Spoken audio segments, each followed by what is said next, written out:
the most exciting scientific findings of the past half-century has been the discovery of widespread trophic cascades. A trophic cascade is an ecological process which starts at the top of the food chain and tumbles all the way down to the bottom. And the classic example is what happened in the Yellowstone National Park in the United States when wolves were reintroduced in 1995. Now, we all know that wolves kill various species of animals, but perhaps we're slightly less aware that they give life to many others. Before the wolves turned up, they'd been absent for 70 years. That the numbers of deer, because there was nothing to hunt them, had built up in the Yellowstone Park, and despite efforts by humans to control them, they'd managed to reduce much of the vegetation there to almost nothing. They'd just grazed it away. But as soon as the wolves arrived, even though they were few in number, they started to have the most remarkable effects. First, of course, they killed some of the deer, but that wasn't the major thing. Much more significantly, they radically changed the behavior of the deer. The deer started avoiding certain parts of the park, the places where they could be trapped most easily, particularly the valleys and the gorges.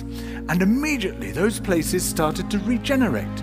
In some areas, the height of the trees quintupled in just 6 years.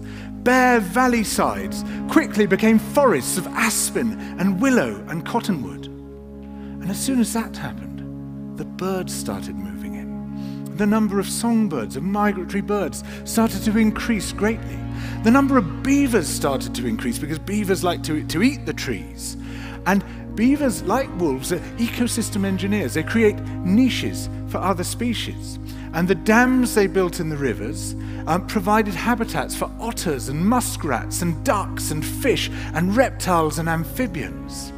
The wolves killed coyotes, and as a result of that, the number of rabbits and mice began to rise, which meant more hawks, more weasels, more foxes, more badgers. Ravens and bald eagles came down to feed on the carrion that the wolves had left. Bears fed on it too, and their population began to rise as well, partly also because there were more berries growing on the regenerating shrubs. And the bears reinforced the impact of the wolves by killing some of the calves of the deer. But here's where it gets really interesting. The wolves changed the behavior of the rivers. They began to meander less. There was less erosion. The channels narrowed, more pools formed, more riffle sections, all of which were great for wildlife habitats. The rivers changed in response to the wolves. And the reason was that the regenerating forests stabilized the banks so that they collapsed less often, so that the rivers became more fixed in their course. Similarly, by driving the deer out of some places and the vegetation recovering on the valley sides, there was less soil erosion because the vegetation stabilized that as well. So the wolves, small in number, transformed not just the ecosystem of the Yellowstone National Park, this huge area of land, but also its physical geography.